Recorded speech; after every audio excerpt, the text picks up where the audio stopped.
Hi guys and welcome back to my channel. If you're new, welcome. I hope you're all doing well and staying safe. In today's tutorial, I will be showing you guys how I got these black smoky eyes.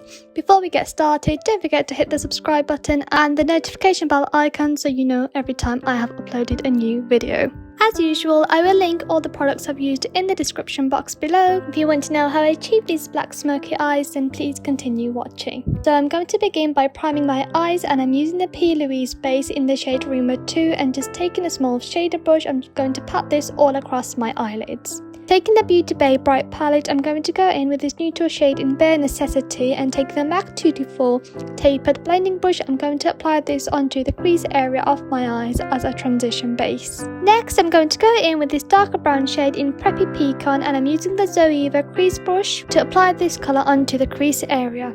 Notice how I begin to pat the colour. This will help set the base we've applied and give a fuller pigment. And then I'm going to go in and slightly blend this upwards.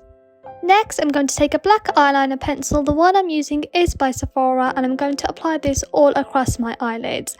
Now, it's going to look a little bit messy, but trust the process. Applying the black eyeliner will help us achieve the dark black smoky eye effect we're after. Next, I'm going to take the black eyeshadow from the palette, and using a flat shader brush, the one I'm using is by H&M, I'm going to begin by patting this shade all across my eyelids. I'm slowly going to work my way upwards towards the brown shade that we've applied, because we want to blend this black into the brown. And the easiest way to blend is by patting it upwards.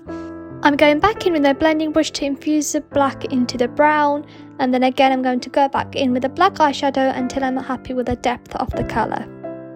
Using the same black eyeshadow, I'm going to sweep this colour just below my lash line. And then it's time to clean up all this fallout. I've done this off camera, and I've cleaned up the side edges of my eyeshadow too and applied the rest of my makeup. I've also added white eyeliner onto my waterline and some highlight into the inner corners just to bring some light into the eyes. To finish the eyes, I'm taking the Huda Beauty eyeliner, and I'm going to apply a thin line towards the inner corner of my eyes and dragging it slightly downwards just to have a little point towards the inner corner. This will help define our eye shape, and I'm going to finish off with a little bit of mascara, and this is a finished smoky eye makeup look. I hope you guys enjoyed this tutorial, and thank you so much for watching. Don't forget to give it a thumbs up and leave it a comment below if you enjoyed this look. Take care for now, and I shall see you guys in my next tutorial. Bye!